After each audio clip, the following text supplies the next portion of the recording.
Bonjour à tous en Afrique, en Europe, en Asie, en Amérique et partout dans le monde. Aujourd'hui, on va parler d'une nouvelle qui est assez triste. C'est donc de l'attentat qui s'est fait en République démocratique du Congo. Donc, il y a eu un coup d'État. Un coup d'État qui, malheureusement, n'a pas marché. Heureusement, n'a pas marché. Ça dépend de quel endroit vous vous situez dans toute cette histoire politique. Donc, voilà, mais on va essayer de développer, on va essayer de dire un mot sans pourtant connaître tous les contours. Mais on va s'intéresser peut-être à son leader, donc le tête de file, non, la tête de file, comment on dit ça? Le chef de file, excusez-moi, parce qu'il y a ma tête qui est aussi en train de tourner parce que j'essaie moi-même de comprendre en même temps. Donc, le chef de file de cette opération militaire, cette opération mercenaire qui a échoué en République démocratique du Congo. La République démocratique du Congo, dont le président est Félix Tshisekedi, et Félix Tshisekedi est donc fils du feu Étienne Tshisekedi, l'opposant légendaire, l'opposant de tout le temps. Et donc, le chef de file de cette opération militaire, il s'appelait Christian Malanga. Christian Malanga, qui était donc Christian Malanga? Christian Malanga, il était un homme politique, il était un homme d'affaires et aussi un officier militaire. Il est né au Congo, il vient donc des parents dont on ne dira pas le nom, dont les parents viennent de la province de Bandundu, et donc il est né à Kinshasa, mais en 1993, et avec ses parents, ils immigrèrent en Suisse avec le statut de réfugié politique. Donc, arrivèrent en Suisse, c'est là-bas qu'il a fait école. Mais quelques temps après, il quitta donc la Suisse pour les États-Unis, donc pour Salt Lake City. Salt Lake City qui est une ville aux États-Unis. Donc, il est immigré au Salt Lake City avec le statut donc de réfugié politique. Et là-bas, il commença aux États-Unis par un bon nombre d'entreprises. Il était très engagé dans la vie sociale. Il commença donc, il était un entrepreneur. Il commença donc dans les affaires comme ça, plusieurs types d'affaires qui a plus ou moins réussir. Et en même temps, il s'intéressa, il était vraiment très impliqué dans les affaires sociales, mais il commença à s'impliquer dans les affaires politiques. Je prendrai le temps de lire quelques de mes notes pour rester dans le fil des idées. Comme ça, nous découvrons un peu qui était le monsieur. Et après, on va essayer comme ça de faire des analyses. Donc, après les États-Unis, c'est en 2006, il est parti en 1993. En 2006, il retourna au Congo pour le service militaire. Donc, il réussit donc à être officier dans l'armée et atteindre même le grade de capitaine. Donc, il était capitaine, officier supérieur dans l'armée congolaise. Et après ça, il était donc, il avait donc à sa charge près de 250 comme ça soldats où il s'entraînait dans les affaires morales, les affaires de l'armée bien sûr. Donc, pour être bref. Et après, vers les années 2011 comme ça, il s'intéressa carrément, il s'impliqua dans la politique du Congo. Dans le temps, il y avait donc le président du Congo, c'était Joseph Kabila.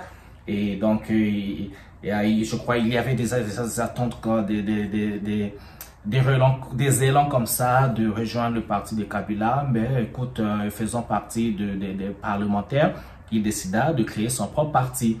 Déjà aux États-Unis, il avait créé une organisation qu'ils appelaient Friends of America. Donc, ça là-bas, il avait déjà commencé des initiatives en venant au Congo, l'armée, la politique. Mais À côté, il était un homme d'affaires. Et donc, il créait des business où il était intéressé dans la purification de l'eau. Il avait plein de business comme ça, la purification de l'eau. Mais aussi, il était rentré dans le business des mines, donc les affaires minières. Vous savez, au Congo, hein, surtout à l'Est, là-bas, c'est des champs de mines, hein, de coltan, de diamants, de l'or et tout ce que vous connaissez. Donc, il s'impliqua dedans. C'est un peu comme ça qu'il s'est fait à fortune. Il se fit faire fortune en faisant ce business et avec cet argent qu'il amassa, ça lui a permis donc de financer ses activités politiques. C'est comme ça qu'il démarra avec ses activités politiques. Donc en le faisant, vous savez, hein, pour faire la politique, pour tenir un parti, il faudrait bien ramasser, il faudrait de l'argent, ou il faut soi-même d'abord, ou encore il faut de soutien extérieur, ou encore ce que le gouvernement octroie comme budget aux partis politiques. Donc, on va continuer à parler, à découvrir ce Christian Malanga. Mais par contre, c'est quelqu'un, comme il était déjà très impliqué aux États-Unis dans les affaires politiques et sociales, il entra même dans les affaires un peu religieuses comme ça, parce qu'il était appointé comme ambassadeur international d'une religion qu'on appelle le Freedom Round Table. Donc un peu Freedom Round Table aussi, il faut traduire en français, ça sera donc liberté, la table ronde des libertés, quelque chose de comme ça. Donc il faisait partie de ça. Et puis encore de son quelques temps après, en 1917, ok? En 1917, Malanga créa donc un gouvernement en exil. Le gouvernement en exil, donc à Bruxelles. Et là-bas, il nomma donc ce gouvernement en exil le nouveau Zaïre. En anglais, on dit New Zaïre. Donc en français, on dit le nouveau Zaïre. Et Zaïre, vous savez, hein, le mot Zaïre, c'était donc l'ancien nom du Congo avant que le Congo fût renommé la République démocratique du Congo. C'était donc le nom du Congo, c'était Zaïre. Et ça, c'était la période du feu président Mobutu Sese Seko Kukungwendo Wazabanga. Donc Mobutu Sese Seko, c'est lui qui fonda le Zaïre, et avec le drapeau zaïrois, avec la nationalité zaïroise, avec toute l'idéologie zaïroise. Mais n'oublions pas qu'avant Zaïre, le Congo s'appelait Congo. Il ne faut pas oublier, parce qu'il faut bien contextualiser. Le Congo était Congo, après le Congo, c'est Zaïre, après Zaïre, c'est devenu la République démocratique du Congo. Ok? Et donc, Congo, Kasavubu, Zaïre, Mobutu, démocratique, la République démocratique du Congo avec, voilà, Kabila, mais il y avait beaucoup de vice-présidents comme ça, dont il s'appelait comme Mbemba, Jean-Pierre Mbemba, il était l'un des vice-présidents. Et après Kabila, nous sommes à Tshisekedi. Et donc, il avait donc créé dans le Nouveau Zaïre qui était son idéologie. Alors, pour ce coup d'État, malheureusement, ce mois, donc le 19 mai, malheureusement, il y a à peine quelques jours, il forma donc une élite en compagnie d'une élite de mercenaires et américains, dont les noms sont même là. Je vais vous dire les noms des Américains, et il y avait même un Anglais qui était impliqué. Les gars, il y avait un certain Benjamin Ruben Zalman Poland et de Maryland. Ce gars, c'était carrément du Maryland. Maryland qui est une ville dans l'État américain de la côte est, donc de Maryland, c'est à Baltimore. Et donc, et il y avait un Patrick Ducey alias Taylor Thompson. Donc, c'est les mercenaires qui ont été capturés. Malheureusement, Christian Malanga a été abattu sur le coup avec deux autres gars. Les mercenaires américains et britanniques, ils ont été capturés. Et encore, malheureusement, Parmi tous ces gens, cette armée d'une cinquantaine de personnes, il y avait le fils de Christian Malanga, donc qui s'appelle Marcel Malanga, son fils de 22 ans. Donc son fils de 22 ans était impliqué, il accompagnait son père pour pouvoir renverser le pouvoir. Ok, voilà, on va continuer à découvrir ce personnage. On va faire un petit retour en arrière parce que Christian Malanga, il avait participé à un programme, on appelle le programme des leaders africains ou encore African Leaders Program. Ok, donc cet African Leaders Program était encouragé un peu par le gouvernement britannique. Donc les Anglais voyaient en Christian un potentiel leader politique et donc c'est vraiment quelqu'un qui a été quand même boosté en Occident. Il a été boosté en Occident et il fut même envoyé de faire partie d'une conférence à Tbilissi, donc en Géorgie. Et là-bas, vous savez, quand vous participez à ces conférences, où vous allez dans ces environnements, c'est là qu'on se crée son carnet d'adresses, c'est là qu'on prend des contacts. Vous voyez où je vais venir, n'est-ce pas? On prend des contacts.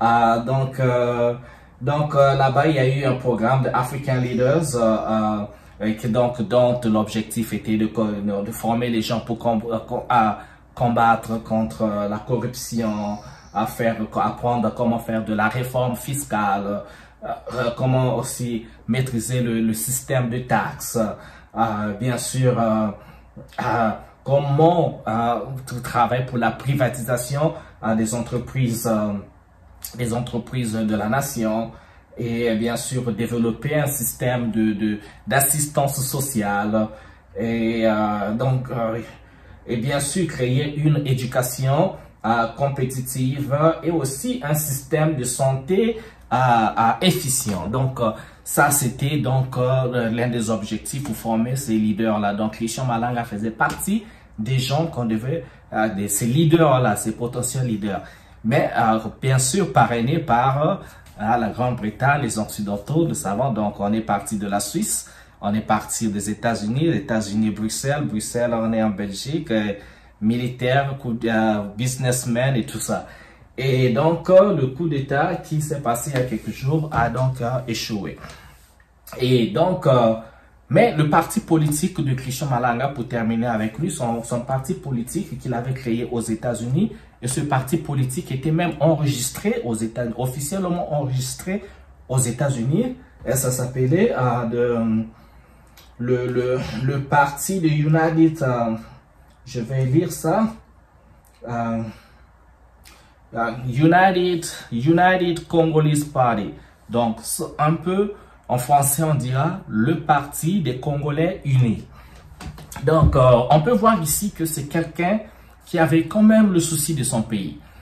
Ça fait une vingtaine d'années, quasiment 3 décennies, on va à 3 décennies, où le Congo est tenu par des attaques de toutes sortes. Le Congo regorge quasiment de toutes les richesses de ressources minières de la planète. Il y a tout. Et depuis la guerre qui sévit, qui commença dans les années 1997-96 comme ça, au Congo, à Kinshasa, en 1997, la guerre s'est propagée également au Congo, Brazzaville, pour d'autres raisons, bien sûr, ça fait partie de notre sujet. Mais c'est à peu près dans la même période, parce que, vous voyez, ils ont quitté en 1993, ça veut dire qu'il y avait déjà des tensions. Le gouvernement de Mobutu Sese Seko s'affaiblissait déjà. De l'autre côté, il y avait Joseph Kabila, le père il y avait Désiré Kabila, je pense, qui était le père de Joseph Kabila, qui est en exil, je crois, vers le Rwanda.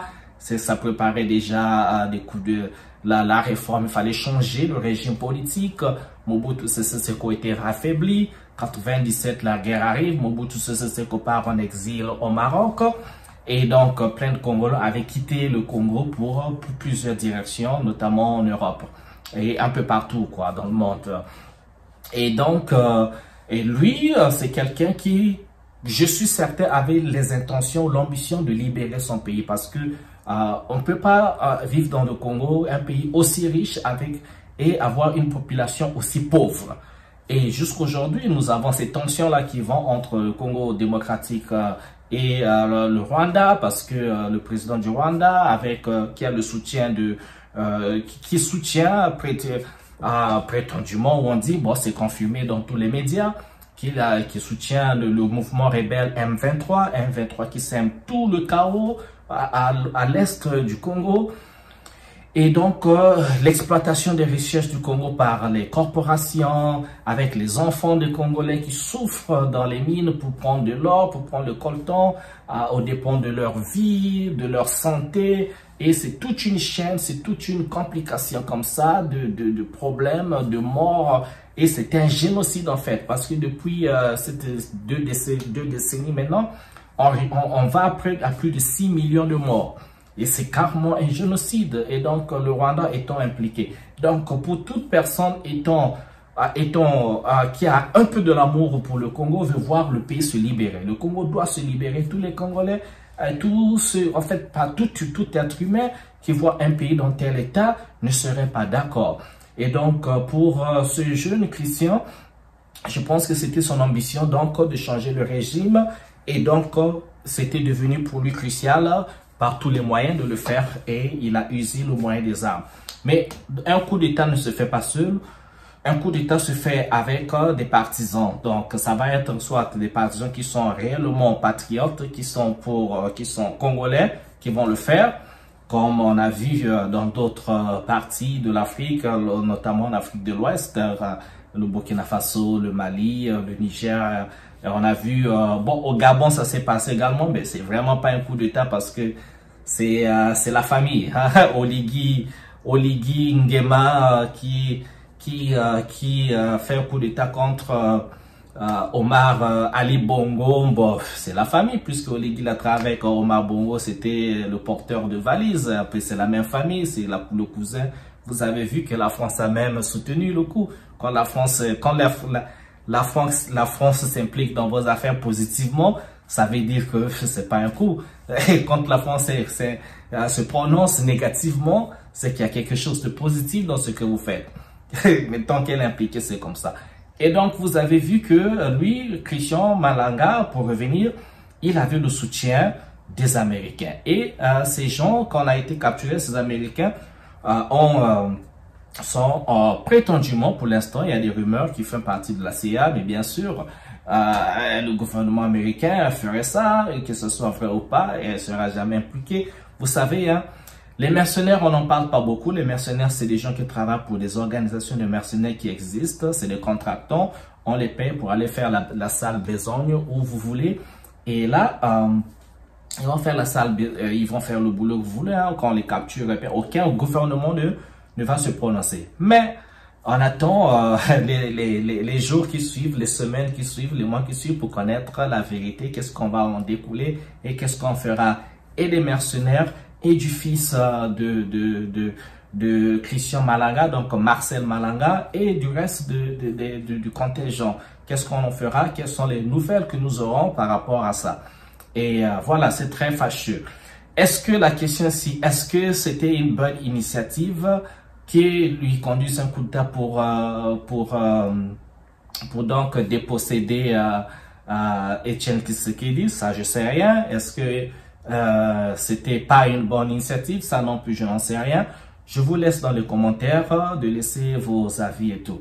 Mais par contre, moi, j'ai juste du mal avec ce terme Nouveau Zaïre. Parce que si l'idéologie de Christian Malanga, c'était donc de ramener le Congo à cette période de Zaïre, il faut se poser la question, est-ce que pendant la période Zaïre, où le Congo était Zaïre, est-ce que les Zaïrois ou les Congolais aujourd'hui avaient le bien-être? Est-ce qu'ils avaient les libertés qu'ils voulaient? Est-ce que le Congo s'était développé? Donc c'est là où ça me prête à confusion, parce que je sais que pendant cette période de Zaïre, il y avait beaucoup de souffrance à Kinshasa, un peu au Congo.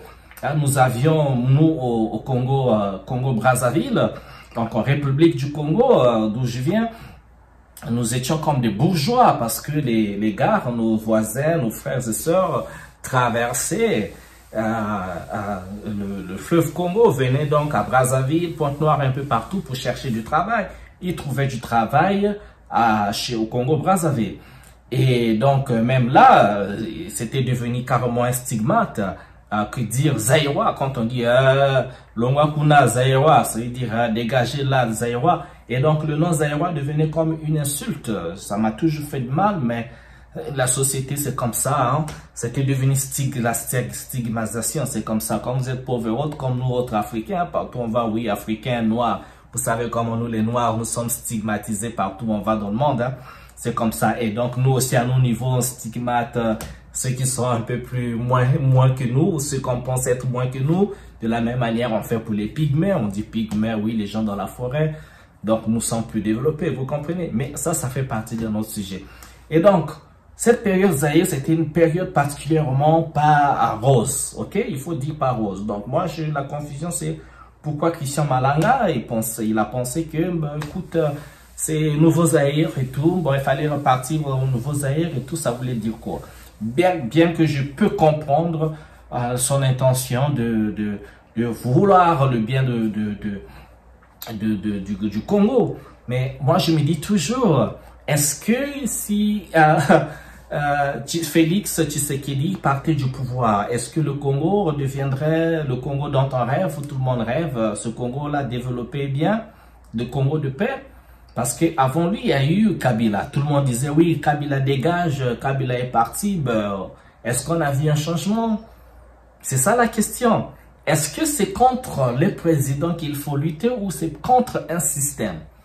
C'est ça la question, parce que quand il y a les guerres en République à l'Est, c'était un groupe rebelle M23. Moi, je ne comprends pas pourquoi tout est un grand pays, mais c'était un grand pays, plus de 60 millions d'habitants. Ça veut dire qu'ils peuvent former une grande armée. Le Rwanda, c'est un petit pays comme ça, c'est un quartier. Ok, mais je ne suis pas en train d'encourager une guerre en Afrique, hein, entre frères et frères. Non, non, non, parce que les Rwandais, ce sont nos frères, bien sûr.